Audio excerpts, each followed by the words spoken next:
Welcome to episode 9 of God versus God, where our season has now reached, I would say, the third quarter. Yeah. Proceeding toward the dramatic fourth quarter conclusion. Right. Unlike the NBA Finals, you don't have to watch the whole thing. You can kind of catch the last 2 minutes, but in God versus God, you got to listen to the whole thing. Yeah, if you miss one detail, you're lost. Count on your help. That's right. So we've accumulated 8 divine winners so far, each of whom will reach our final judgment round in the episodes ahead. And of course, each has taken home that episode's golden apple, but at the season's end, there can only be one who will receive the golden goat and come out of retirement to save us from our troubled times. Yes. Which frankly seem to be getting more troubled by the day. So we really ought to step on it a little bit. It's a good thing we're hitting the fourth quarter. Yeah, no kidding. Well, as always, Andrew, we went to the fates to draw our next 2 contestants for this installment. And boy, did those fates deliver. We got 2 heavy hitters in this one, both Olympians, seemingly very different from one another on the surface, but each, I would say, fascinating in his own way. For sure. We've got Poseidon versus Mercury. Now, quickly before we dig in, I did receive a message from a loyal listener last week who particularly enjoyed our discussion of parthenogenesis in episode 6. That's, of course, explaining how Athena entered the world by springing fully formed from the head of her father, Zeus. Now, this individual who wrote in identifies as a professor and a parasitologist, a PhD, no less. So the comment does mean a lot.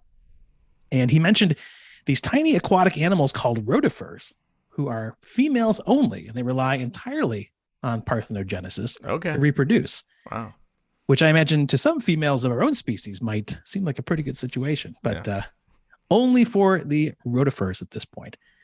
He did say he was only on episode 6 so far. So he's presumably at this point still unaware of the scientific joy to be had in episode 8, where, of course, due to some Zeus shenanigans, Heracles has a twin brother with a different father.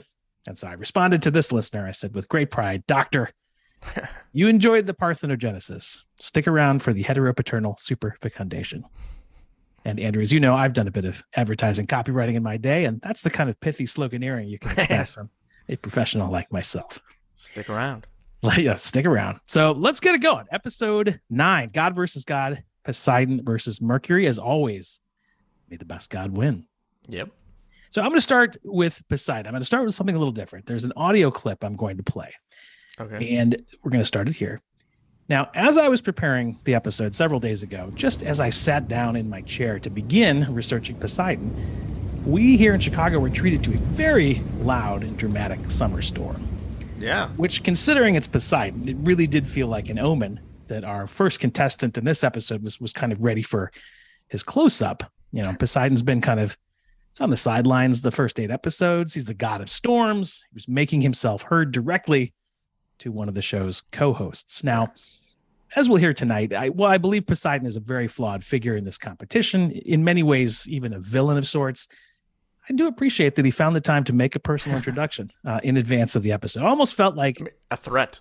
Well, somewhere between a flex of power and maybe even like a subtle bit of bribery from Poseidon to kind of put his thumb on the scale a little bit. And I would say this would be a first. I mean, for the record, I've never received any prophecies from Apollo. I haven't gotten any fire from Prometheus, not even a complimentary bottle of Cabernet Franc from Dionysus. So if the gods are listening, all of our divine finalists will be well advised to take note that I do play Chicago style. I do respond well to bribery and may well factor into my judgment. So that has a long history of playing out well. For a time until it doesn't.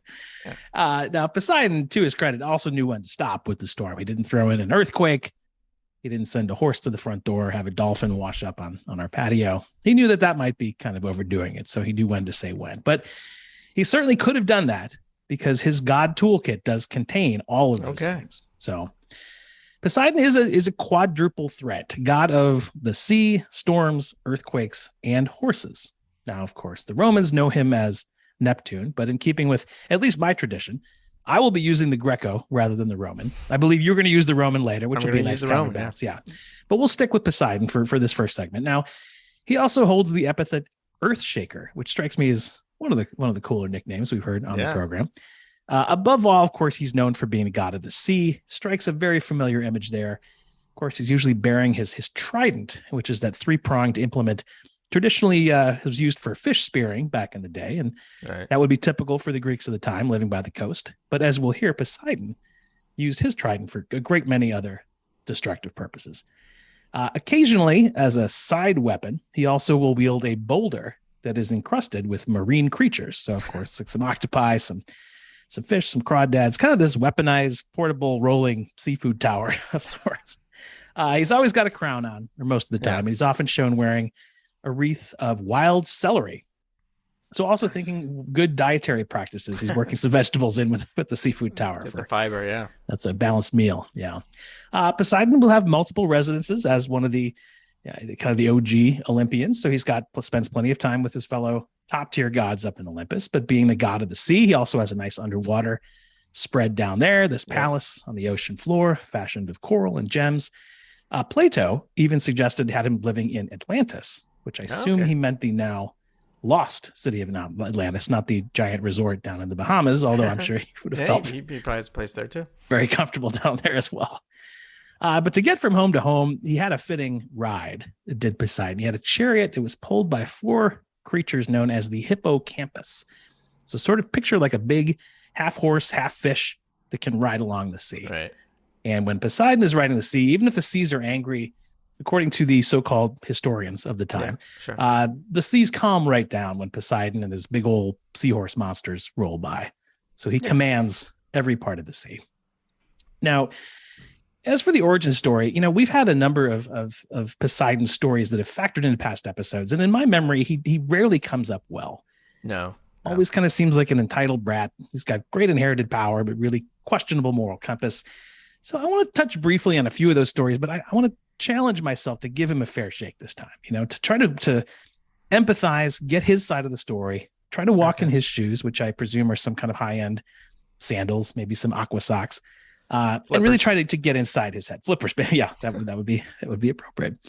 Now, his birth, of course, will be familiar to listeners from both episode 2 and episode 4, because we covered it both in terms of Demeter, you did, and then I did in terms of Hades, and the basics are the same. You've got, the parents are the Titans, Cronus and Rhea. Cronus has this prophecy, of course, his children are going to overthrow him. So he devours them as soon as they're born.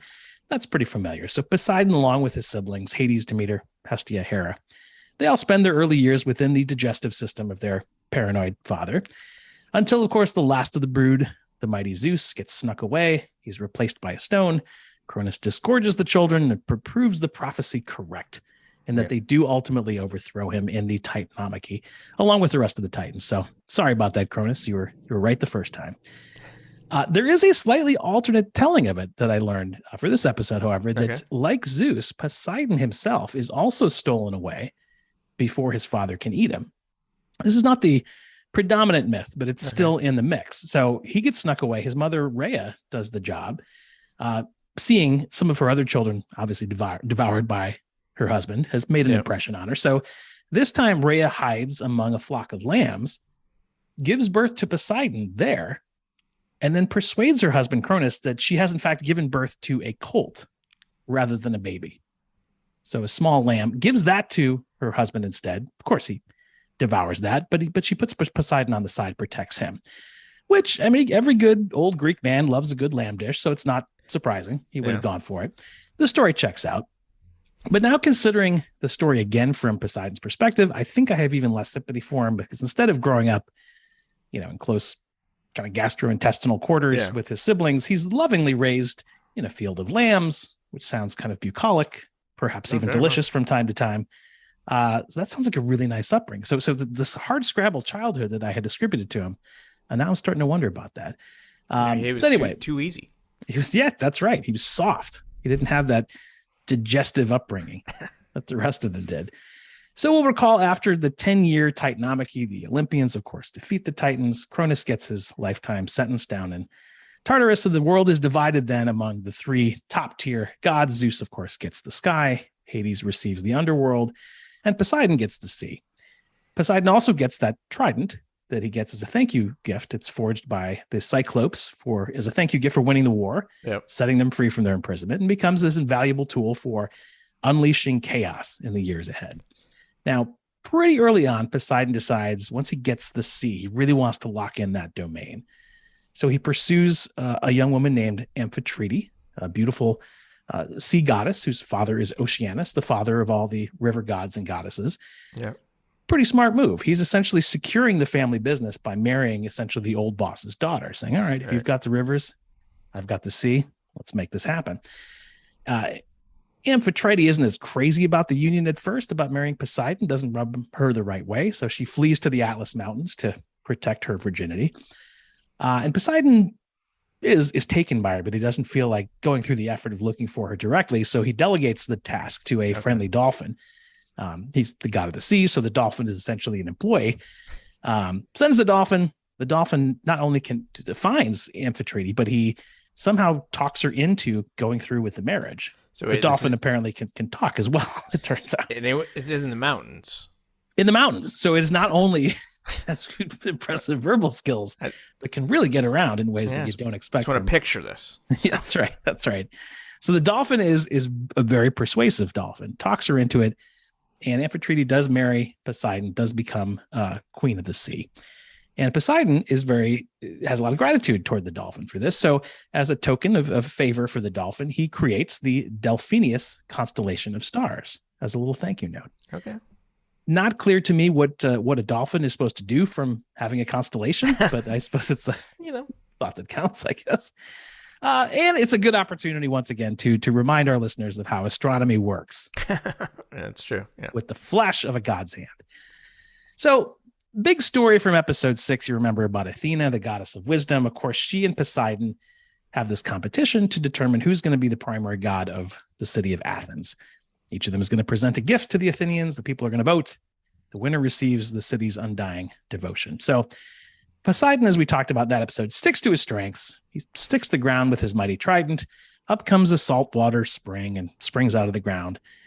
And Athena, in turn, gives Athens its first domesticated olive tree, which, of course, as we said, is useful for food, for oil, for wood. And she gets the most votes, only by one, because she locked in the female electorate. But as a result, she wins Athens. Now, in that previous episode, I gave Poseidon some heat for kind of phoning it in. Just sort of saying a little salty stream. You could have done better.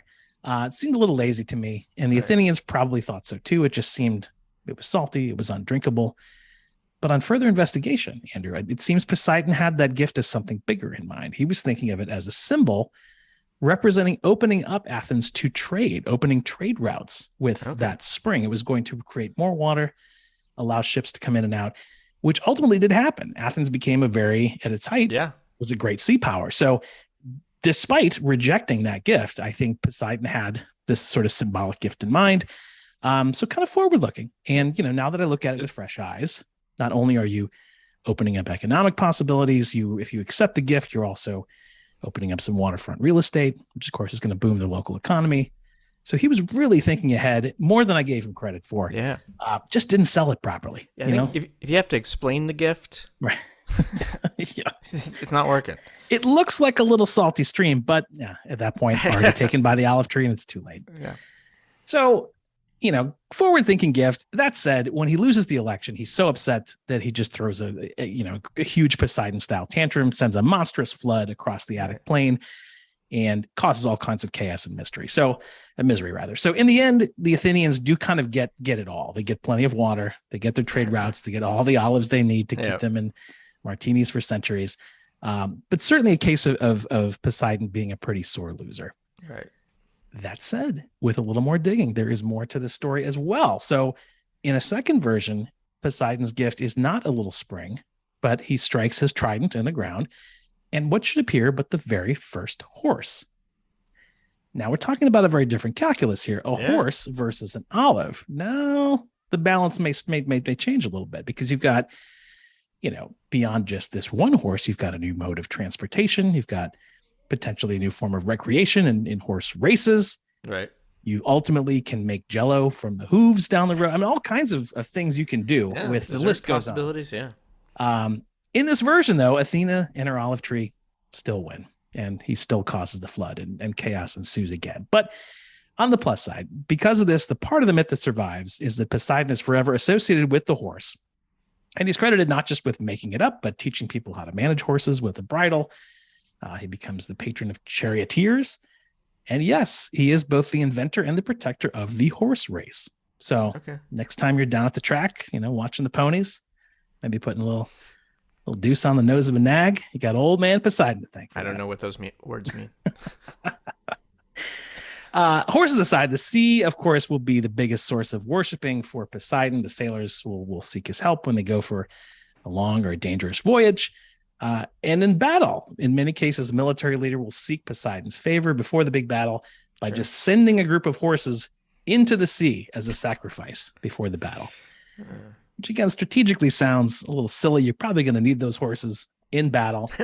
But on the other hand, horses plus the sea, kind of a Poseidon double play. So he's going to love that. So he will grant you favor on the battlefield if you make that sacrifice. So that's the bit about the horse. It also factors into one of the more bizarre stories in what I think generously called Poseidon's, let's call it a checkered love life. Yeah. So episode 2, Andrew, of course, you covered Demeter, the goddess of the harvest. I don't think you mentioned her run-in with Poseidon. I cannot blame you for skipping it. It's a very strange story. But given the flow of this one, the preponderance of horses, it seemed necessary to include here. So Poseidon begins pursuing Demeter. Of course, we'll recall that's his older sister. They may or may not have shared the gastrointestinal tract of their father for all those years. But in any case, Poseidon takes a fancy to Demeter. Now, she rebuffs his advances for many clear reasons. To so much so she gets annoyed and tries to hide from him. And she takes on the form of a horse and just hides among a group of horses to try to get off the trail of Poseidon, to shake him. But even as a mare, Demeter still cannot conceal the fact that she is divine, and Poseidon is still drawn to her. Right. So his solution to this is he transforms himself into a stallion, and then so becomes, I guess, horse Poseidon, runs after her, finds her, captures her, has his way with her, and commits an act of very traumatic horse-on-horse crime. Now, Demeter is incensed by this, understandably so, so much so that she retreats to purify herself for a time, for many months. And during that time, it causes the death of crops. Of course, she's the goddess of the harvest. So livestock ends up dying. The people who take care of them and need that for food also die. So it has this foreshadowing story of what's going to happen later with her adventures of Hades, Persephone causing winter. But it becomes this early instance of where she's so distraught, understandably so, at the circumstances. Removing herself causes all this grief to the ecosystem. Now, one thing I did not know, the assault in question between the horses, by many accounts, did actually produce offspring. So Arion was the child born of that union. A horse, as you can imagine, because they were both horses at the time, but also capable of human speech. So sort of a Greco-Roman precursor to Mr. Ed. Right. BoJack Horseman, a little bit in there if you like. And trying to get into Poseidon's head on this one is hard to do. Hard to emphasize. I can't imagine what his defense would be in this situation. Like, sure, you're my sister, but I mean, you're such a nice looking horse. I mean, that's not going to help. I'm a horse too, so it's okay. That doesn't really fly either. So his romantic methods are not scoring him points here. Another questionable move we touched on in episode 6 with Athena. She catches Poseidon having his way with Medusa in her temple and Athena's temple. Let's say the level of consent is disputed in the accounts. Athena then punishes Medusa nonetheless, even though she's clearly a victim, turns the beautiful hair of Medusa into these horrible snakes.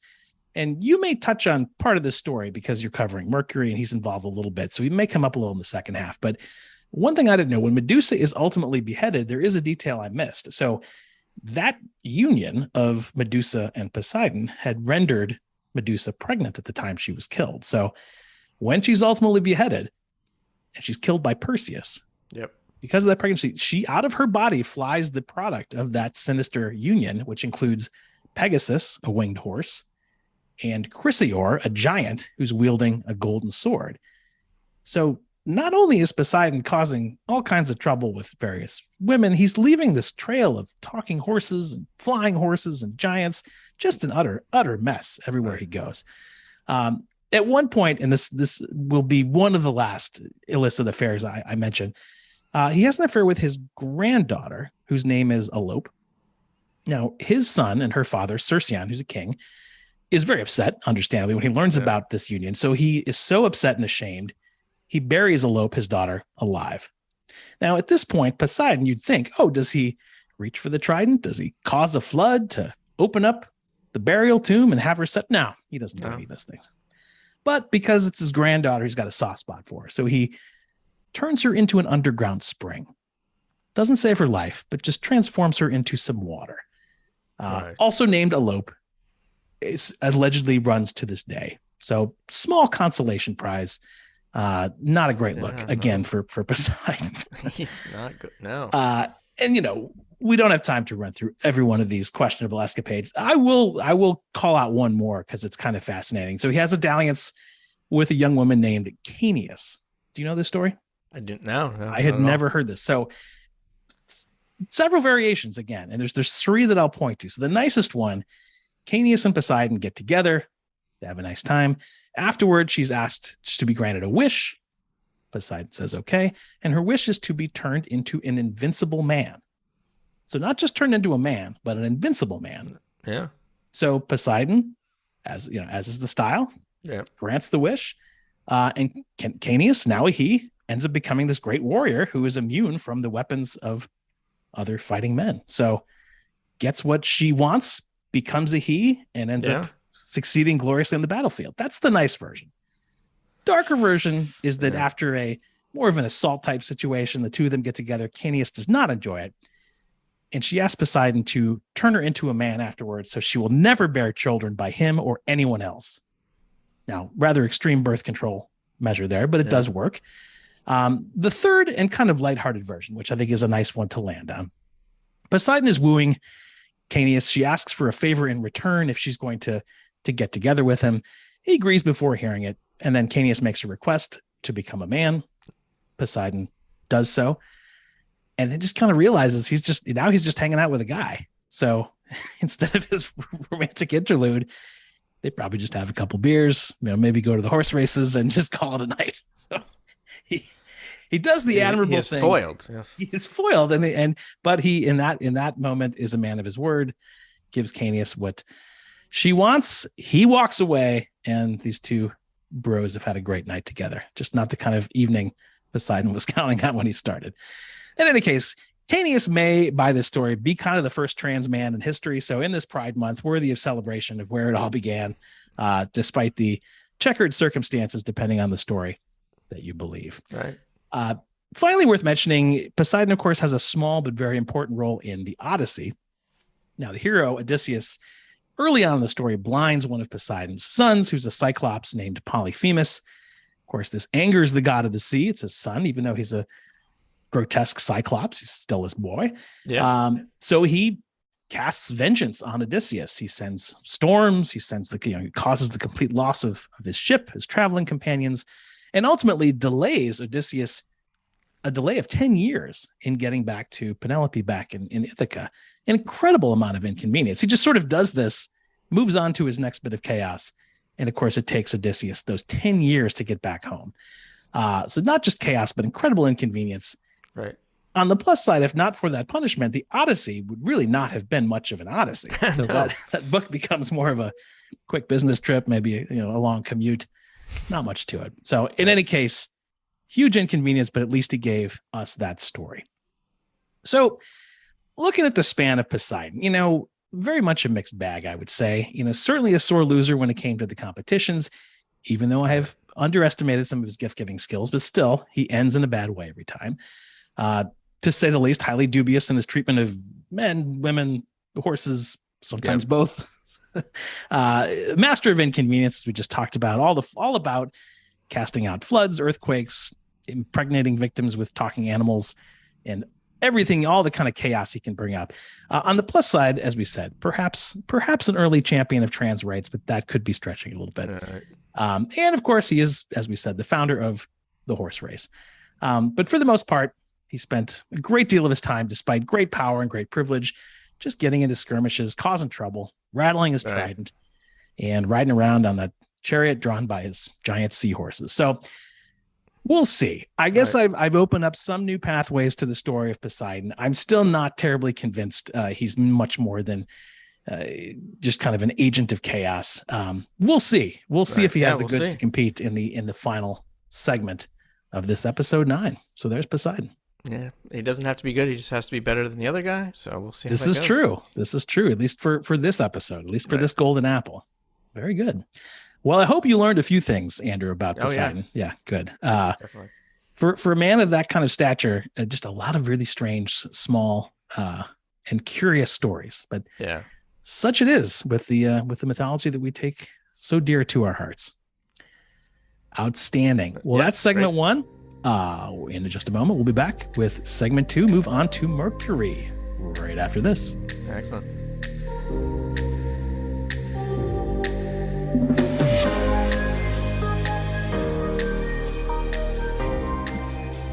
All right, and we are back.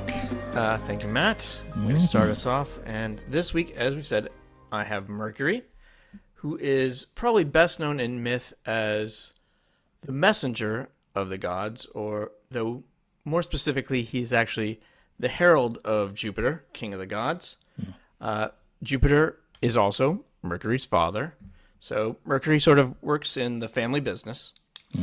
And in addition, Mercury is one of these sort of Swiss Army knives of gods. He's got many things. He's a god of merchants and thieves, flocks, boundaries, home protection. He's a guide to the underworld. He's a god of good luck, persuasive speech, sleep, and dreams. So it covers all your bases. Nice. So, and it's all somewhat loosely tied together by this idea of a god of boundaries and crossing boundaries, which I'll get into more. So Mercury is, of course, the Roman version of Hermes. Right. And there's really no difference between the two versions in myth, though maybe a little bit of a difference in their worship, which I'll talk about when we get to our rounds. But not only did the digital Wheel of Fate give me Mercury, and I'm a stickler for sticking to the Wheels of Fate. Yes. I also have a slight distaste for the name Hermes. Just, doesn't roll off the tongue, has a little bit of an STD vibe. So I mean, if you use the French pronunciation Hermes, then you're talking designer handbags and scarves. But we're going Greco-Roman here. We're going Greco-Roman, and in this case Roman. So I'm sticking with Mercury, and I'll give the gods their titles as we go along, so people can keep up. So right. In terms of etymology, the name Mercury may be derived from the Latin word for merchant or merchandise, or an older Proto-Indo-European word merg, which means boundary. Another one that really rolls off the tongue. Yeah, merg. Yeah, so they were wise to change that, if that's where it came from. Smart. So and the aforementioned Hermes name comes from the name for stone boundary markers, and they're not actually sure, or likely does, and they're not actually sure which came first, the god or the stone boundary markers. But record keeping was pretty lax back then. Very, very a lot of question marks. Yeah. So in terms of origin, as I said, Jupiter was his father, and his mother was a nymph, Maya, who was the daughter of the Titan Atlas, who was condemned famously to hold up the heavens. Right. So he's the son of Jupiter and a goddess who is not Jupiter's wife. And Jupiter, of course, is the same as Zeus on the other side Jupiter's of the king of the gods. That's right. And not the same as his wife, Juno, a.k.a. Hera. So yes. Usually this is where we start to get the stories of Juno with some sharks with laser beam style revenge plots. Right. But actually not here. No. Wow. So Maya is a shy goddess who lives in a cave at the top of the highest mountain in Greece. And Jupiter visits her at night. And Juno is initially unaware of their liaison. But even after Mercury is born, she just doesn't seem to care. So perhaps Maya isn't seen as a threat, or she takes a shine to the young Mercury, who is, among other things, considered the god of charm. So, which I don't think Poseidon was. Certainly not. And if he was very, very poor at it. No, he was quite to the contrary. Yeah, quite to the contrary. So, But absent that wrath of Juno to deal with, young Mercury is able just to kind of be himself and be the best Mercury he can be straight out of the box. So Mercury was born at dawn, and by noon, he has escaped his crib and is on his way to steal Apollo's cattle. My goodness. So, both, that's some ambition there. Yeah, but he gets stopped right outside the entrance of the cave when he sees a tortoise, which Mercury considers to be a great stroke of luck. So this is from the Homeric hymn to Hermes, which is from like the 700s BC. And the first part here, I'm going to quote from, is actually the baby Mercury speaking. We have a quote from him. So, and I'll kind of give the little bit flavor of the voice. So. Thank you. An omen of great luck for me so soon. I do not slight it. Hail, comrade. Lovely in shape, it is better to be at home. Harm may come to you out of doors. So, then we switch to the narrator. It says, thus speaking, he took the tortoise in both hands and went back into the house, carrying his charming toy. Then he cut off its limbs and scooped out the marrow of the mountain tortoise with an iron spoon. I mean, I guess you got to give him some slack since he's at this point like 4 or 5 hours old. But still, that's a real bipolar kind of response there. But he's got a plan in mind. So the baby Mercury dismembered the tortoise. Okay. And detaches the shell, and he turns the shell into the musical instrument, the lyre. Oh. Thus inventing it, according to the story. Okay. So then, he's got the lyre. He sings a couple of songs, including one about his own conception. Sure. Okay, sure. Yeah. You go with what you know. It's not a lot at this point. So, but then he is back off on his mission to steal Apollo's cattle. So he travels from his home in southern Greece to the north of Greece, again, to find Apollo's cattle. And he takes 50 of them. And then Mercury puts on special sandals that he has made that make his footprints appear to be backwards. And he drives the cattle backwards as well to fool anyone trying to track them. Now that is some cunning. Yeah, so that is some cunning. So, and then he drives them back close to his cave that he lives in with his mother. And the 1-day-old Mercury then butchered and skinned and sacrificed 2 of the cows to the other gods. And then he crawls back into his cradle. Wow. So all the day's work, yeah. Yeah, and meanwhile, Apollo has discovered that his cattle are missing, and he's on the case. And he does find an eyewitness in an old man who saw it, and he says that he saw an infant with a staff who kept walking from side to side. He was driving the cattle backwards, their heads towards him. So Apollo finds out, okay, I got to follow these tracks backwards. Yes. And then suddenly he sees, Apollo does, up in the sky, a long-winged bird. And therefore he knows for sure that it's Mercury who stole his cattle. The look on your face is what I have, but he knows. Okay. You and I are not the gods of prophecy. This is true. Apollo was no dummy, so I don't doubt him. Yeah, we don't read those signs the way he does, but he saw the long-winged bird, said, okay. Yep. So he goes to confront the baby Mercury, who's in his crib, and he tells the kid that if he doesn't hand over the cattle, he'll throw him in Tartarus. But Mercury is nonplussed. He gives a little speech in response. And he says, stealing cattle is no task for me. Rather, I care for other things. I care for sleep, and milk of my mother's breast, and wrappings around my shoulder, and warm baths. Let no one hear of the cause of this dispute, for it would be a great marvel indeed among the deathless gods. I was born yesterday, and my feet are soft, and the ground beneath is rough. Nevertheless, if you will have it so, I will swear a great oath by my father's head, and vow neither am I guilty, nor have I seen any other who stole your cows. Whatever cows may be, for I only know them by hearsay. Oh, boy. So, this is some serious tap dancing, little man. So he's just deny. Just lying like crazy. I've heard of these so-called cattle. Yeah, I don't even know what those are. No, never heard of it. Were you born yesterday? In fact, I was. Yes. So, but Apollo doesn't buy it. he saw that long-winged bird. Yeah. After all, Case closed. That's case, right. case is closed. So he picks up the baby Mercury to take him to Jupiter.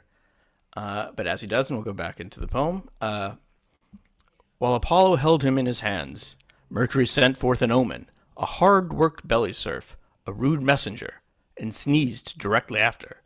When Apollo heard it, he dropped glorious Mercury on the ground.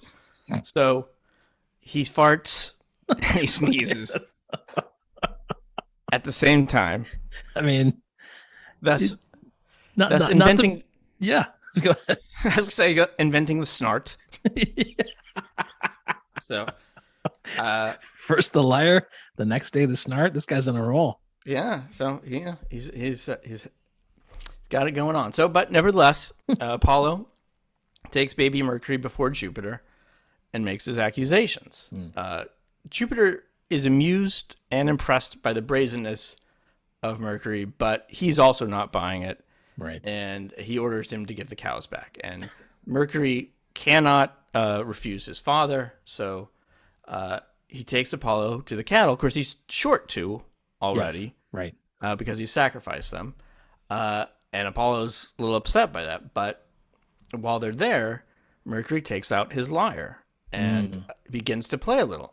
And Apollo is immediately in love with the instrument. Yes. And so the two work out a trade of the cattle for the lyre, and Mercury becomes the god of herds, and Apollo takes the title of the god of sheep, or the god of music. Music, yes. Yeah, sorry. The god of music. Yes. And the two become best of friends, and Jupiter both confirms the trade and makes Mercury his herald and messenger thereafter. I think that tap dancing, he saw some potential there. I see something in this young man. Yeah. I think Mercury got away with that pretty well, and especially since, if I remember correctly, he swore an oath on his father's head that he was telling the truth. He said he was not. I think he would say, I will swear an oath on him. So plausible deniability. He was parsing the words very closely. Yeah, I wonder if that came up in testimony. I'm sure Jupiter would not have taken kindly to that, but he turned out okay. Got off by his youth, I think, for that one. So that's his first 2 days.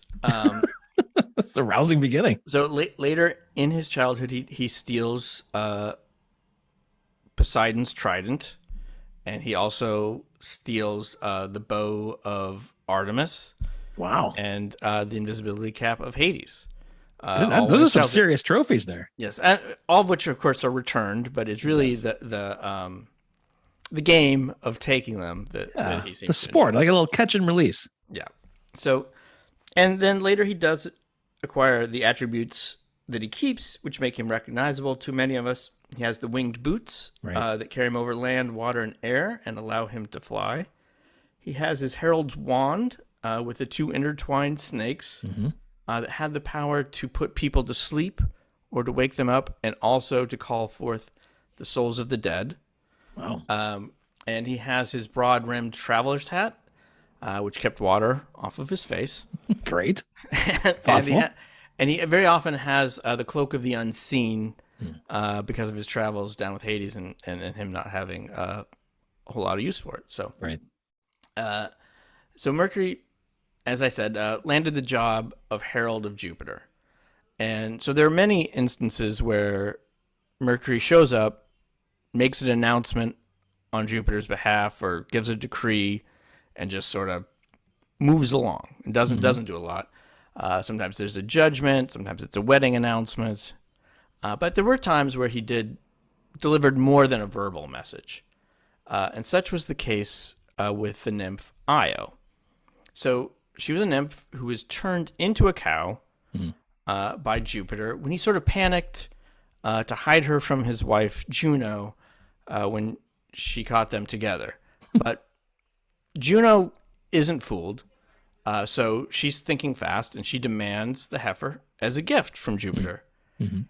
And Jupiter can't really think fast enough to come up with a plausible reason not to give his wife this cow, so he hands it over. And Juno then assigns the 100-eyed, all-seeing giant Argus to guard the cow. So eventually Jupiter takes pity on Io, says, I got to get her out of this. But you need a cow stolen, so who do you send? You send Mercury, obviously. Mercury, yeah. So sends Mercury down to kill the 100-eyed giant and free Io. And with 100 eyes, he's really keeping watch over this thing. Yes, that's it's a serious security system. That's why. Yeah, that's why Juno hired him. So Mercury does so in his own fashion. He goes down disguised as a shepherd to gain the giant's trust, and just kind of talks to him a little bit. Takes out his pipe and lulls him close to sleep, and then finishes him off with his herald's wand. And so Argus is asleep. And as soon as the giant is asleep, Mercury takes out his golden sword and cuts off his head and throws it down a cliff for good measure. I mean, there go the 100 eyes, I guess. Yes. Not doing you a lot of good down there. And then he rescues Io. So mission accomplished. And again, the god of charm, showing the charm. Yeah. Working the guy in, seeing eye to eye, and yeah, they get to it. Yeah, he's not just going to go in there sword flashing. He's going to a little more subtle. So sometimes he also had to transport divine or semi-divine babies from place to place. He did this for Aristeus in our last episode. He did it a number of times for Bacchus / Dionysus, the god of wine.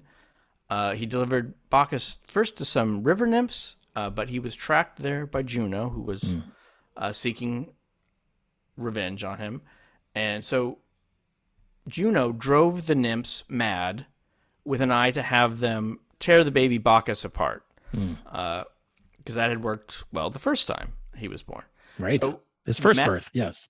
Yeah, so the maddened nymphs had already stabbed their servants to death when Mercury flies back in at the last second and rescues the baby and takes him off to find new foster parents. So surprising how often people needed the dispatching of babies back then. It seemed like a pretty large part of his portfolio.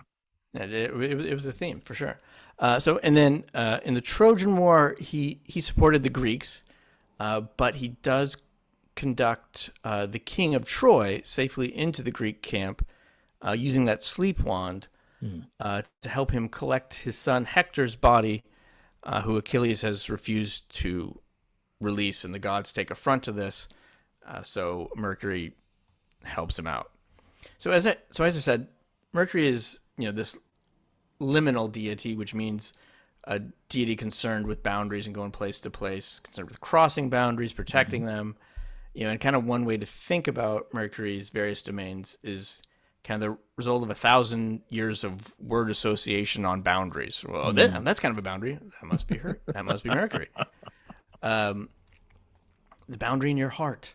So obviously we've seen Mercury with thievery crossing boundaries, but he did protect them. So he protected homes. Most homes, or many homes in Greece, had a little Hermes statue outside to protect the home, kind of like a ancient ADT security sticker. That's right. Deterrent. Yes, deterrent, just as effective.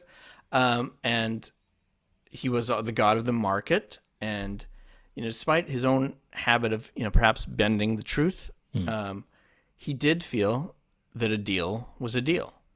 So once again, he was taking some cattle off of Apollo's hands, and he was spotted by a neighboring farmer. So Mercury goes out to cut a deal with him. He says, if the farmer promises to keep quiet, he will give him one of the cows that he's taking. And the farmer agrees, saying, that stone will tell sooner than I. And Mercury goes off, disguises himself, and returns. And this time he's pretending to look for the cows. And he asks the farmer for information and offers him 2 cows if he finds the cows and recovers them. And the farmer, again, readily agrees, only for Mercury to then reveal himself and turn the farmer's heart into a stone, thus killing him. Nice. So, I'm a little surprised that even after all that hubbub early in his life, that he was going back for Apollo's cattle a second time. Yeah, I believe the story I saw in this was when Apollo had lost his god rights he was in he was punishment. in servitude, and okay. So taking a few off his hands, just saw a soft target and jumped at it. Yeah. Yep. So then another instance, he was flying by a festival to the goddess of wisdom, Minerva, aka Athena. So Mercury spotted a beautiful female devotee named Circe, and Mercury falls in love. So he decides to woo her. But when he is visiting her at night, he's spotted by her older sister, who has the room next to Circe. And the older sister demands payment not to interfere and to keep quiet about the affair. So Mercury, being a deal maker, agrees on a price. Sure. Money's not really an object for him. He's a god. Right. But soon, the sister is afflicted by envy at Circe's happiness with Mercury. And burning with envy, she longs to tell their father or stop the affair.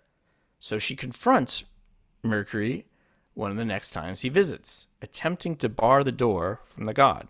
Now, of course, this is a huge mistake. It's not going to go well for you. Not going to go well. But Mercury attempts first to reason with her, but she refuses to budge. And Mercury declares, "We will hold to that contract." And the sister finds herself, again, turning to stone, starting with her hands and feet, and moving up her body until she is transformed into a statue. So, a deal's a deal. That's no right. Takebacks. Nope. Chicago style. Yeah. So, Mercury, of course, had other lovers. According to some accounts, his wife was the goddess Pleath, not a well-known goddess, but she's the goddess of persuasion. He also carried on affairs with the Oreads, who are mountain nymphs near where he was born. And it is with one of those mountain nymphs that he had the son Pan, who is the god of wilderness. Right. And his next most famous offspring came from his affair with Venus, the goddess of love, and this being Hermaphroditus, who is child born, either both male or female, or by other accounts born male and merged with a nymph who loved him to become both male and female. Both. So, yeah. So either born that way or transformed through merging with a nymph. Interesting. And one other more job that Mercury had was he was the god of travelers. Again, people cross a lot of boundaries. Sure. And part of this was his enforcement of hospitality to strangers, which was a big deal back in the Greco-Roman world. And at certain points, apparently, this was also a concern of Jupiter. So Jupiter and Mercury would go out on little inspection tours to make sure hospitality is being offered. So they would go disguised as mortals, of course, to make sure the laws are being followed. And in one inspection tour on the coast of Asia Minor went very, very poorly. The disguised Jupiter and Mercury knocked on 1,000 doors as travelers in need and were turned away 1,000 times. My goodness. So they're getting a little ticked off. But then finally they knock on a door of a modest little cottage with an elderly couple who answer and let the gods in. And they give them a modest but dignified meal, generous, for the couple's situation.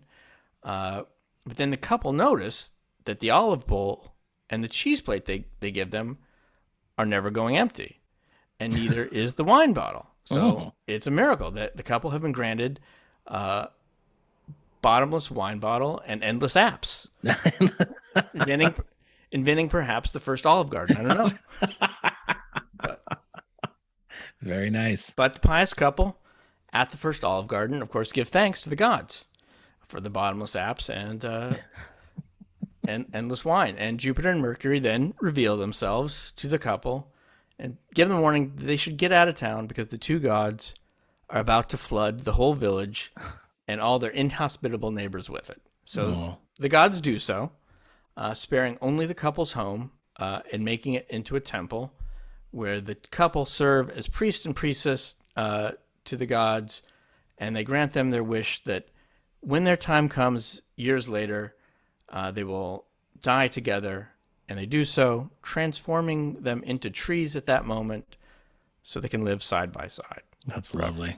I thought you were going to say you got to leave town because we're going to leave such a glowing Airbnb review that you were going to be booked for years. But no, they did not forget about those 1,000. That didn't.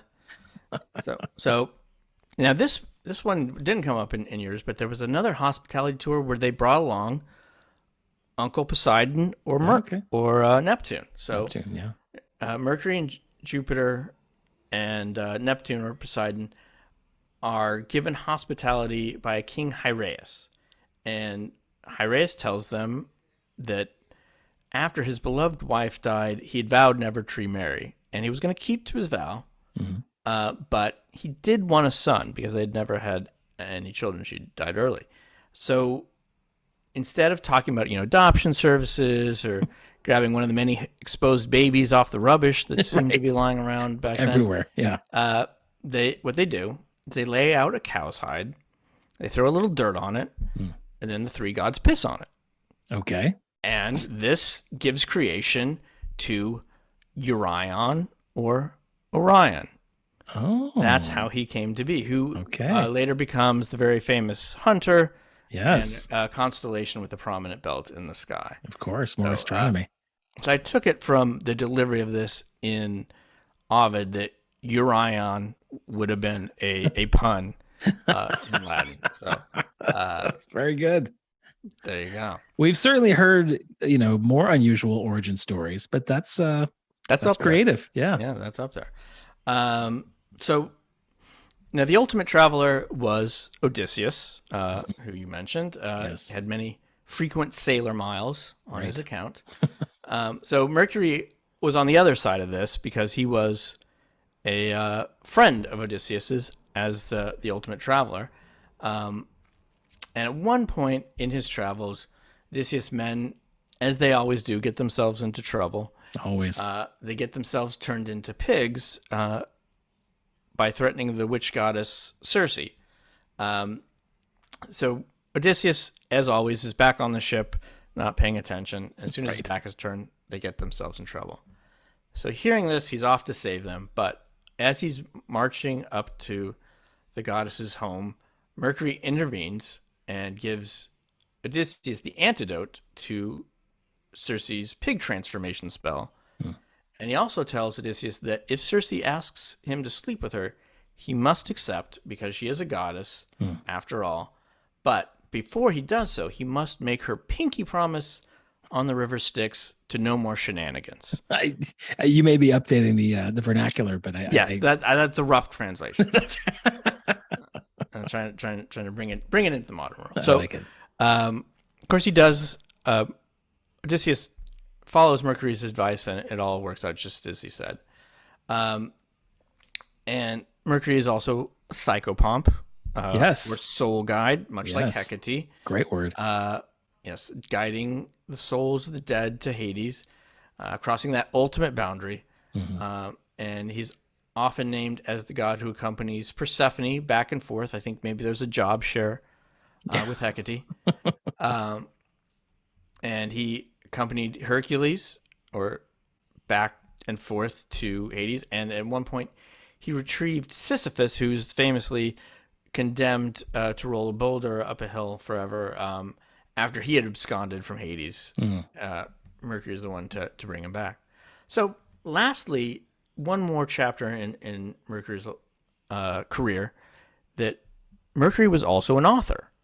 So, which is a little interesting. He had a very interesting intellectual tradition, which is maybe unexpected when you start off your life by inventing the snart on the second day.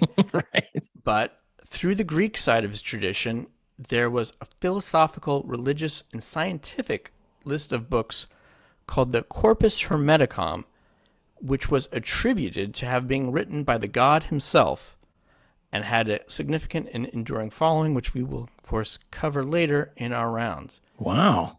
So wrapping up, he is, as I said, sort of a Swiss Army knife of gods, many callings, many contrasts, thief, traveler, spokesperson, god of commerce, psychopomp, and the candidate for this episode. That's an impressive resume and quite a tale. I mean, you set the bar that high in their first couple of days of life. Yeah. Most people would peak after that first couple of days, but I think Mercury just took off. Yeah. Very impressive. Outstanding. Well, I think we got a battle on our hands with this one. We got a couple of very different characters, but some interesting skills, some interesting differences of temperament. Yeah. And it will all come down to our categories following the other side of this break. So stay tuned. Right back with that.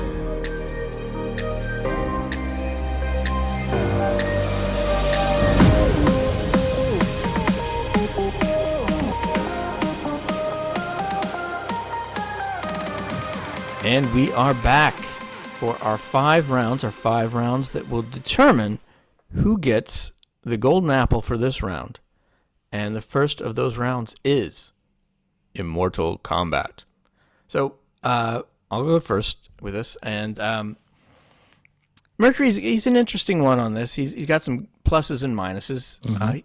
He was considered a god of speed, or the god of speed. Mm-hmm. He can fly. He's got his wand, frequent access to the invisibility cap, which is pretty good. Very good. And a golden sword. And obviously, he's very crafty. I think that's definitely a big part of the arsenal. A couple brief stories I didn't mention. Mercury freed Mars from the Elodai giants, who you may remember from the Artemis episode.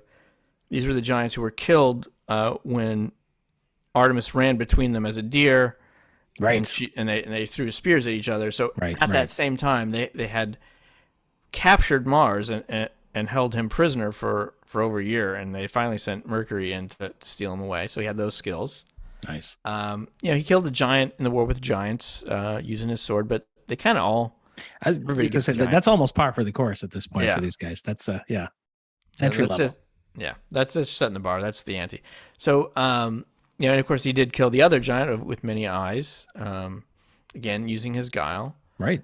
And in the Iliad, when the supporters of Troy and Greece line up to fight, Mercury was lined up opposite of Leto. So, but, and this gets to sort of willingness to fight. He says, Leto, I will not fight you.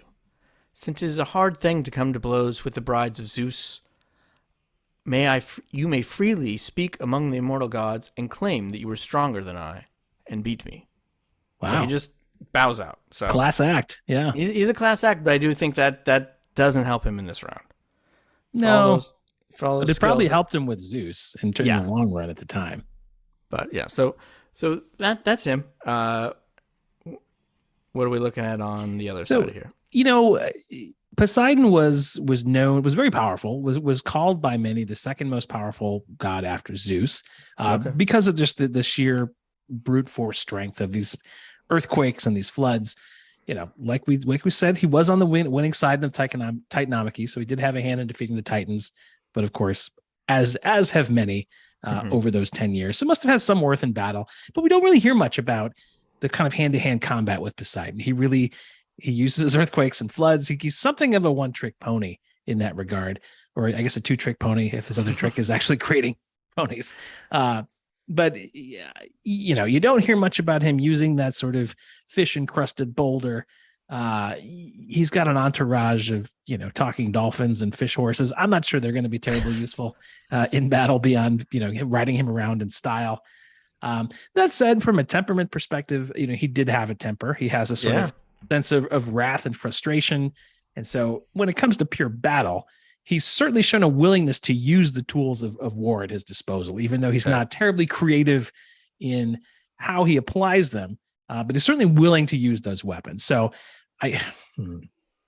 it's hard. I do feel like it gets to a philosophical question of whether brute force, might, or cunning ultimately wins the day in a head-to-head competition. I feel like Mercury could find a way with Poseidon. I feel like because the tools of war at Poseidon's, behest are things like floods and earthquakes. Hey, Mercury can fly. He can fly above it. Yeah. He can get away from it. So beyond that, I think that's his trump card. So if Poseidon had a deeper arsenal of weaponry that he was known for using, we might have a closer competition. But I feel like just purely out of evasion, Mercury could win the day. Oh, interesting. Yeah, I sort of came in thinking, the Poseidon had this in the bag because he does have that reputation, but never gets tested. No, and I do agree that in longer term, the cunning of Mercury, it may win out. So I think you kind of talked me around to it. I think I'm going to join you on that. I think we're going straight on Mercury. First round. Very nice. Excellent. All right. So our next round is curriculum deity, and this is who would you rather be? Who would you rather worship? Who has that it factor? Yes. So in terms of who I'd rather be, now, as you know, Andrew, we've talked about this a lot. I as much as anybody, I love the idea of being a highborn, powerful being with no responsibility.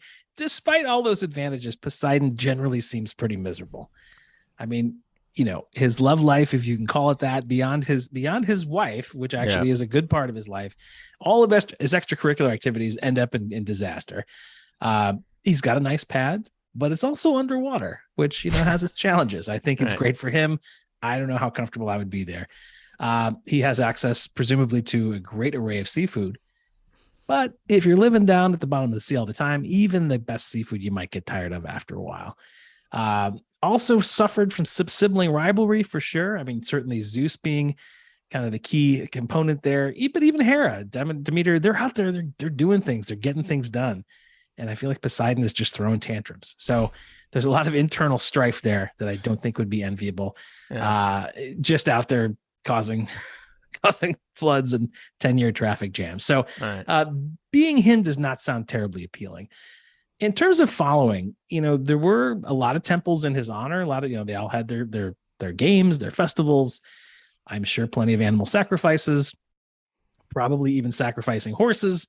But ideally, hopefully, they're balancing the sort of barbecue with the seafood. They're doing a little surf and turf or horse and turf or whatever you would call that. Yeah. Those sounded like good affairs.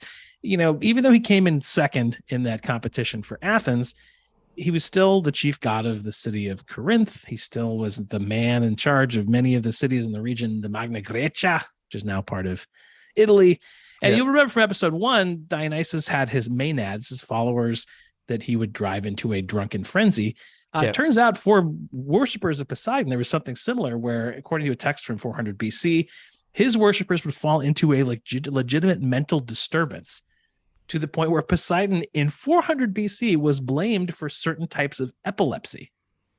Oh, interesting. So not only were his followers somewhat frenzied, they were kind of viewed as legitimately mentally ill. So as much as I love a good surf and turf and I like a good party, that sounds like maybe a strike against being a worshiper of Poseidon. So fairly low marks, I think, in both parts of this category for Poseidon for me. All right. Well, on the other side, for Mercury, just in terms of picturing him, he's generally shown as a man in his prime, younger side, usually beardless. He lives in Olympus, house probably very near his father, because he's got to be on call. And he works, as I said, in the family business, which pluses and minuses. Huge amount of travel, but he's got that ability to fly, so it's not too much of a burden. Right. He can fly for work or play. His day job maybe is a little bit of a strike against him. Not a huge amount of agency in terms of carrying out the commands and delivering the messages for Jupiter, who, frankly, has some questionable judgment and some questionable actions. So, you're involved in that. But he has his outlets. He's got his music. He gave up the lyre, but he still kept the pipes for himself. He had his writing. He was the god of eloquence. Something of a bon vivant. Yes. He had that friendship with Apollo. And they're pictured many times as good close friends. So in terms of worship, he had a large temple in the vicinity of the Circus Maximus in Rome. There was Mercuralia, which was a Roman festival in mid-May.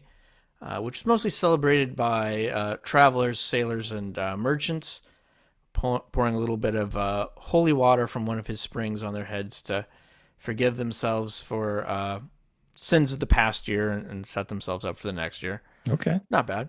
No. And in Greece, they had a Hermaea festival, which honored Hermes, featured athletic competitions and kind of a coming-of-age celebration for teen boys, and had a little bit of a sort of inverted social order aspect to it, where people who could talk back to their social betters during that festival, their traditional social betters. So must have been very cathartic for the yes. lower folks. Yeah.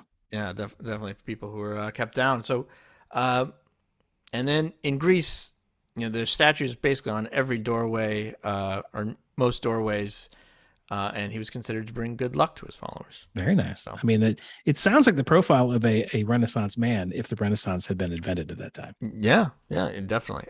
So I don't think this one's too close for me.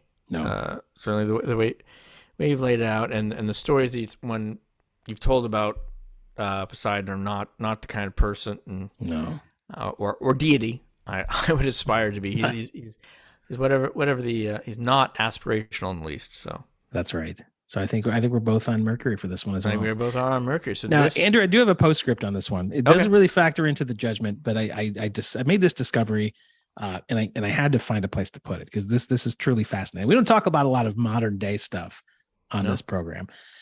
It turns out, in the case of Poseidon, the idea of worshiping him is not an abstract notion. There are people today who worship Poseidon actively in Greece right now.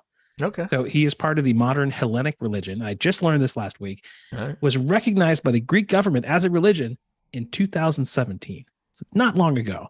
Okay. The way that movement started, and I'll keep it quick, but it's fascinating. There was to sort of legalize and get government approval of this as a religion began in 1976. There's a monk from a Greek Orthodox sect in Mount Athos. He gets upset because of a statue of Poseidon. Now, this statue is located outside the local Ministry of Education. But for some reason, despite that location, Poseidon is there depicted in the nude, which you can imagine, but also tumescent for some reason in that state. He must really be excited by education for some reason. This monk was very turned off by the statue. So he's offended at this display of paganism. He wants to protect Christianity. He drives all the way across Greece, and this is 1976, takes a sledgehammer to the statue, aims it at the genitals of Poseidon, and goes for it. Now he's apprehended in the act. The genitals remain attached, but it inspires a young teenager named Vlasis Rasius to take this kind of religion seriously, to say, wait, maybe Christianity is a bad thing. Maybe these ancient gods were onto something. So since between the 70s and the current day, he ends up, this Vlasis Rasius becomes the Secretary General of the Supreme Council of the Hellenic religion, which today has about 2,000 followers. And as a recognized religion, since 2017, they can openly worship the ancient gods. They can build temples, perform marriages, funerals, all this stuff. Now, hearing this, I was very tempted to contact this Vlasis Rasius and see if we could get him as a guest on our program. I know we don't really do guests, but this would seem like a really fascinating perspective. To start, yeah. Would love to know what he makes of our program. Not sure what his level of English would be. Sadly, though, he did pass away in 2019. So that was unfortunate. I got really excited. But do you know how he died? I would have no idea. The monk from the 70s got him in the genitals with a sledgehammer, playing the long game.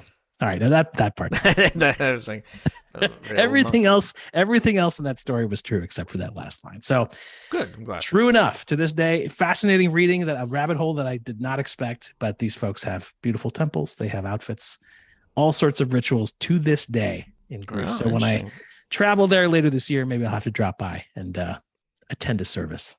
Yes, excellent. So thank you for indulging that postscript. I felt like it was necessary due to the almost disastrous effect that the Poseidon statue had in the origin story. There we go. Excellent. All right, so we are now moving on to Good God. And this is where we judge the character. So I don't know. I don't know. This might be a short one too. Cliffhanger this one is. But here we go. So as always, all these Greco-Roman gods are a little bit of a mixed bag. Mercury was a thief, of course, a bit of a rogue, Right. But on the other hand, he was a protector of travelers, of the marketplace, of deals. He was even a god of wisdom. Um, Also a god of the underdog to some extent. Mm. And, kind of in his favor, he's well liked by other gods in general. I think that refusing to fight Leto, in the Trojan War sort of reflects well on him. Sure. Yeah. And so the month of May, according to Ovid, was actually named for his mother Maya, where Mercury gave up the right to name it for himself and gave it to his mother. So, Again, class act, definitely, right? That's a classy move. So that's nice. I love it. So yes, that's dare I ask? Yes. Well, the bright sides are pretty few. Mixed bag is even probably a little generous for this guy. There's some protections, as I said. He does protect sailors, does Poseidon. He protects people riding horses. He protects the racetrack. I guess everybody who works at the racetrack, if you're taking parking tickets, whatever you're doing, he's watching over you, Right. Taking bets. But even no matter what he does, even the smallest things like befriending a dolphin, he's always got some kind of agenda. So the character is pretty lacking. And as again, needless to say, his unbridled lust seems wildly unreciprocated almost all the time. So very few points there. So I think very few redeeming notions in Poseidon's character. And once again, I think we have a less than tight competition and yet our another category. Yes. So I think we both are for Mercury and this one. Yes, indeed. Yeah. So, and we go into iconography, and this one I'll let you take the lead. So Neptune, of course, the Roman version, is a planet. Yep. Now that's not going to mean much to Mercury, who's also a planet, but he's got that. Poseidon, you do see him in a lot of art depictions from ancient times up to the present. There's statues everywhere all over the world of Poseidon. I saw one just last month in the foot of Prospect Park in beautiful Brooklyn, New York. It's quite lovely. We have the 70s classic movie, The Poseidon Adventure, which was a big hit. I did not see it, but it's there. I did learn Poseidon as a character was featured in an ABC fantasy series recently called Once Upon a Time, kind of a mythological infused family program. Would be unremarkable except for the fact that Poseidon is played by Ernie Hudson, who certainly the most underrated of the original Ghostbusters, one you hear the names from. So good on Ernie for getting that role. You get the usual assemblage of military names for Poseidon, as you would expect, all kinds of weapons programs and such. But one of them is a Russian nuclear-armed unmanned underwater vehicle called Poseidon. Okay. Now, I get having a nuclear-armed subs. I get having unmanned subs. But having nuclear-armed and unmanned just seems risky to me. It makes me nervous for some reason. So it's one of those rare moments where I think to myself, if only some Russian soldiers were around, I'd feel a lot better. Never feel that way. But there is a Poseidon unmanned nuclear sub somewhere. Hopefully somebody's keeping track of that. Well, I hope so. Hopefully everyone's got their eye on the ball these days. There is a Poseidon pipeline, which is it's unfinished natural gas pipeline, but it's between Greece and Italy and goes underground. So in terms of branding, seems really quite smart. And then I'd be remiss personally if I were not to mention the second album from the progressive rock band King Crimson, one of my favorites, entitled In the Wake of Poseidon. Today, that album from 1970 probably receives less streaming and downloading than probably this very podcast. It is an obscure album, but still a fine one. So that's Poseidon, but the trident, his kind of symbol, does live on a little bit. So I've mentioned Britannia, who's the personification of Great Britain. She is carrying the trident to Poseidon as a symbol of the British Empire's naval power. But the broken tip of the trident appears on the flag of Barbados in the Caribbean, and it is broken off to symbolize that Barbados broke free of British colonial rule, which I thought was a nice, subtle symbolic touch. And I doubt that if Texas ever breaks off, I doubt that they will use the severed torch of Lady Liberty on their flag. But nice touch for Barbados. I am also told that the fictional pirate Jack Sparrow seeks the trident of Poseidon in the film Pirates of the Caribbean: Dead Men Tell No Tales, 2017. I think that's the 5th installment. I only saw one, and And this is not an exaggeration. My backside fell asleep in the theater. It was so long. It was like 1,000 little tridents just punishing me for my film going choice. But yeah, Johnny Depp did pretty well with those movies. Whatever happened to that never guy? hear anything about him. You never hear about him anymore. Yeah, but so apparently it does live on in cinema in that 5th installment. So pretty decent spread of cultural and legacy. But some of the things you like to talk about, there's no names. Nobody names their kid Poseidon, and for good reason. No Neptune. No Neptune. So I'll start off. Planet, obviously, we kind of hit a draw right there. Planet Mercury. Right. So one thing that this was recently, there was Mercury in retrograde, which is those things I've heard of, and I didn't really never understood what it was, but I am very well aware of this. Having lived in San Francisco, it was a big deal for those years. People take it very seriously. It was an optical illusion that the planet Mercury is moving backwards. And that is what is named after, and of course it has many associations with people who follow astronomy very closely, or astrology. Yes. So then Wednesday in French is Mercredi, and named after Mercury in all the Romance language, because Woden is associated with Mercury, and that's what it is named after in English. So Mercury was a car brand, which you may remember. Yes, Ford Motor Company from 1938 to 2011. Those not with us, but there's still some on the road. And the Mercury dime in the 1930s had a little picture of Mercury on the U.S. currency. What? On the back of the U.S. currency, the Mercury. Wow. Yeah. Still, that's a big get. And U.S. currency. Yes. Wow. So you mentioned the Hermes design house when we go into the Greek side of things, very famous. And when you're Googling Hermes, that comes up many times because they design many things. They do. Now Mercury has, of course, an element named after Mercury, also known as Hg, as Quicksilver, only metal that is liquid at room temperature. Is fast moving, and it is named by alchemists. And so, since we've gone to the alchemists, I'm going to go back into that Corpus Hermeticum, which was allegedly written by Mercury in a form that this was coming from the Roman or from the Greek tradition. So it was Hermes, and a form that combined him with the Egyptian god Thoth, the Egyptian god of wisdom. And there were these religious philosophical tradition called Hermeticism, which was for a time even embraced by the Christian church, though in that form the writer was demoted to just a prophet. But they believed that writing predicted the coming of Christianity. So like many mysticisms, has had its ups and downs and had something of a revival in the 19th century.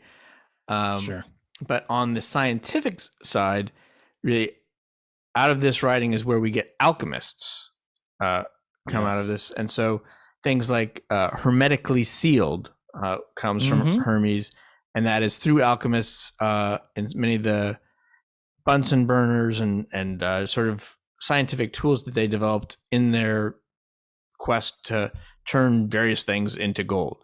So never quite achieved that, but did invent things like distilleries come from the alchemists. So that's part of it. I can get behind that. Well done. And then in terms of names, not a lot. We do have Freddie Mercury.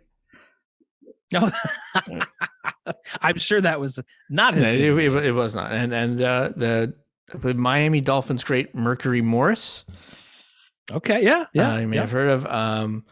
And from Romeo and Juliet, Mercutio is a form of Mercury, and that both comes. Mercutio then gets into that sort of being unpredictable, mercurial, which is still in use today. So I use it regularly. There we go. So and with regard to myself often, but yes, it's a good one. So that's what I had on Mercury. So, you know, I think that they both have, you know, a pretty good iconography.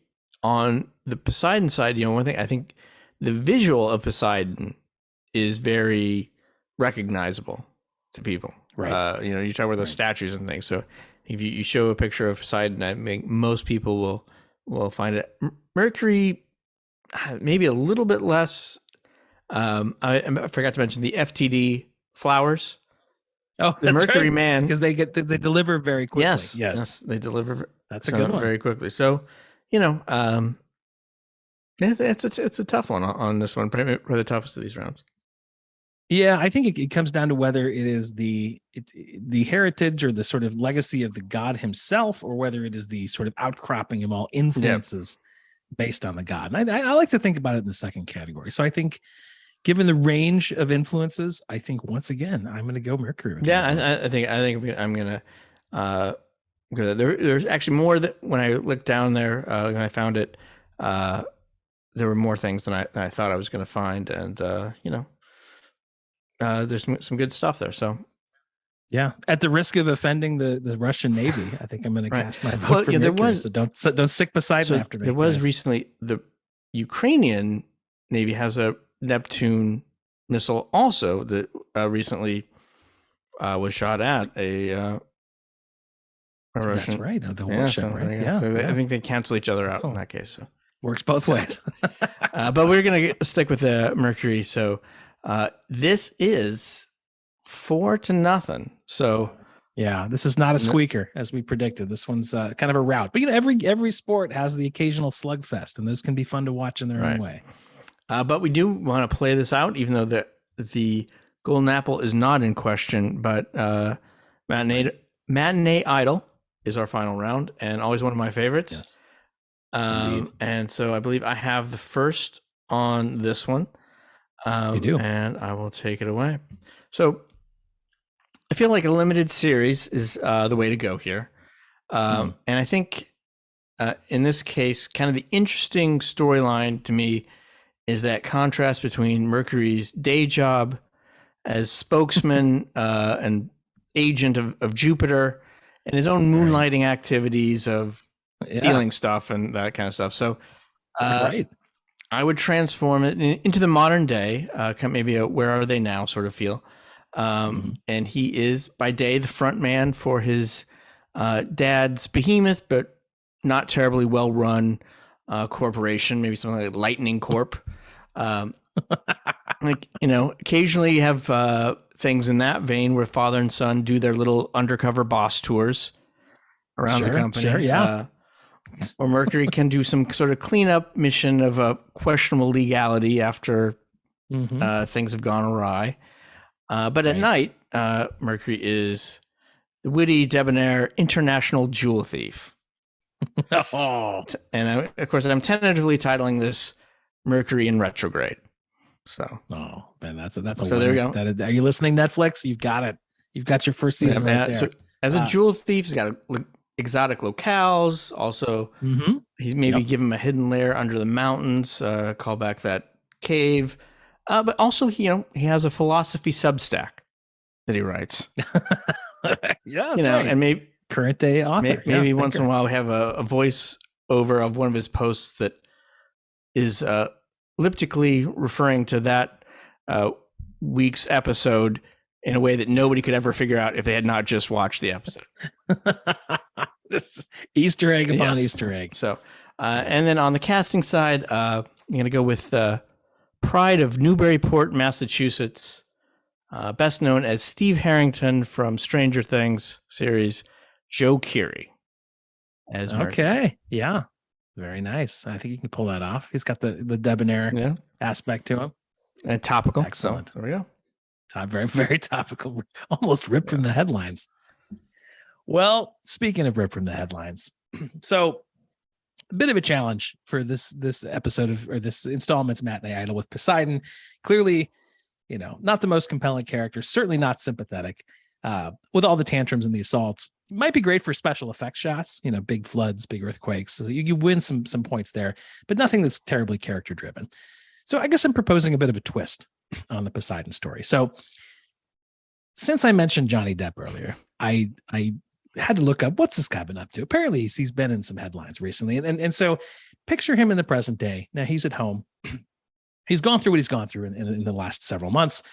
And as you can imagine, even though he kind of came out somewhat victorious, he's still feeling isolated. He's processing everything that's happened and he's been through in these recent months. And he's kind of looking during this dark night of the soul, saying, what's my future? Will I ever get a great role again? Who will I be with in this world? And so he goes to all of his homes to try to just wrestle with these questions. He goes to his horse farm in Kentucky and he can't find an answer. He goes to his beautiful Art Deco penthouse in downtown Los Angeles. Nothing. He goes to Hollywood Hills compound. Can't get to it. Even his private island in the Bahamas is nothing. No answers to his questions. So we already feel for this guy because no matter where he goes across his luxurious real estate portfolio, he's still isolated. So, but luckily he's got one more option. And he goes to his one more property in this portfolio. He goes to this entire village that he owns in the French Riviera. This is all true. At least the real estate part. He's in this village that he bought the entirety of, and he ponders his future fate. He does it in the main residence. He does it in the guest house, the village eatery, the church in the village that he owns because he bought the village. Still nothing. But he goes to his last stop, which is the crown jewel of the property, which is his wine cellar. And this is true. The wine cellar in this property has been meticulously decorated as a pirate themed. So it is Pirates of the Caribbean themed in this wine cellar in the French village that he bought. Yes. So he's in a sorry state. He's pouring himself another mega pint of wine, but he spots something across the cellar. He's kind of glistening and he walks, he stares at it and sees that it is none other than the trident of Poseidon. Now we in the audience, we know it's probably just a stolen prop from Pirates of the Caribbean, Dead Men Tell No Tales, 2017. But Johnny's had a few mega pints that night and he thinks it's the real thing. So he stumbles across the wine cellar, picks up the trident, and with great gusto, smashes it against the earth. And then an amazing thing happens. A flood begins to overtake this small French village. And we learn that not only is this the actual trident of Poseidon, but whoever wields it becomes the god of the sea himself. So by clutching and wielding the trident, Johnny Depp has become Poseidon. So he holds up in the cellar as safety from the flood. He's, like Poseidon, suddenly has this kind of underwater layer to remain safe in, but not before an adorable dolphin makes its way down the stairs and sneaks in, and they wait out the flood together, the dolphin and Johnny. They get to know each other, and finally Johnny has found the companionship that he's been so sorely missing. The dolphin, of course, can talk. They catch up, and this is the same dolphin that befriended the original Poseidon back in the day. He was imprinted as the master of Poseidon. Poseidon is his master to bond to Poseidon in whatever form he takes. And so he just assumes Johnny Depp is that figure. They bond immediately. And for the rest of the film, and I do think this is a film, not a series, Johnny and Depp and the dolphin, they travel the world. And Johnny seeks retribution with the trident to everyone who's ever harmed him, using the trident to create that Poseidon level of chaos and floods. He gets his exes, he gets the press, his accountants, the IRS, anyone who's ever driven him the wrong way, you name it. But with each use of the trident that Johnny applies, the floods grow stronger and stronger, leading to our dramatic conclusion where Johnny creates a flood that is so strong, it wipes out the entire Mediterranean. And sadly, his dolphin friend is washed away. So Johnny is once again alone. He retreats, hangs his head, goes back to his horse farm in Kentucky, and becomes sad again. But the dolphin continues to swim for days, looking for his master, searching high and low, as far as the sea will carry him, till one day the dolphin reaches, wouldn't you know it, the Black Sea, just off the coast of Ukraine. And the dolphin makes a discovery. You guessed it, Andrew. It is a Russian nuclear-armed, unmanned underwater vehicle with one word on the outside, and that word is Poseidon. Now, it's written in the Cyrillic alphabet, but through movie magic, the magic dolphin knows how to read it. So the dolphin instinctively, its training kicks in. It breaks into the sub. It follows its nature, steers the sub into the open water as far away from land as possible. And as a result, Ukraine is saved, nuclear war is averted, and without knowing it, Johnny Depp has saved the world. And as a performer off screen, he has finally found, as an actor, his next great role himself. I thought you were going to have Nick Cage play him. Some outrageous stunt casting. So a bit of a shaggy story there, but I really think it's got some theatrical potential. We can get, as Johnny's on board, we can use his houses for location shots, so we can shoot on a pretty modest budget. A little bit of CG for the talking dolphin, but we can work that all out. Interesting.